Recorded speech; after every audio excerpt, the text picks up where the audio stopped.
ಸಾಸಿವೆಯಷ್ಟು ಸುಖಕ್ಕೆ ಸಾಗರದಷ್ಟು ದುಃಖ. ಋಷಿಕಾ, ನೀನು ಹೇಳಿದ ಸ್ಟೈಲ್ ಇತ್ತಲ್ಲ, ರಿಯಲಿ ಫ್ಯಾಂಟಾಸ್ಟಿಕ್.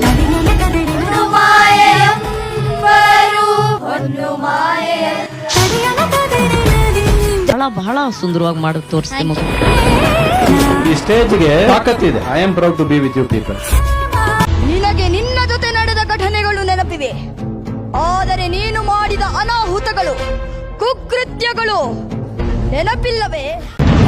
ಈ ಆಕಾಶವೇ ದೇವರ ಸಿಂಹಾಸನ, ಭೂಮಿಯೇ ಪಾದಪೀಠ. ಆ ದೇವರನ್ನು ಸಂಪೂರ್ಣವಾಗಿ ನಂಬಿಕೊಳ್ಳಿ, ಆಗ ನಿಮ್ಮ ತಪ್ಪುಗಳೆಲ್ಲ ನಾಶವಾಗುವವು. ಪರಸ್ಪರ ಹೊಂದಾಣಿಕೆಯಿಂದ ಬದುಕಿಕೊಳ್ಳಿ. ನಿಮಗೆಲ್ಲರಿಗೂ ಮಂಗಳವಾಗಲಿ. ಸೀಸನ್ 5 ವಿನ್ನರ್ ಆಗಿ ಆಯ್ಕೆ ಆಗಿದ್ದಾರೆ ಹಾಸ್ಟೆಲ್ ಹುಡುಗ ಕುಣಗಲ್ನ ವಿಷ್ಣು ಹಾಗೂ ಮಂಗಳೂರಿನ ರಿಷಿಕಾ.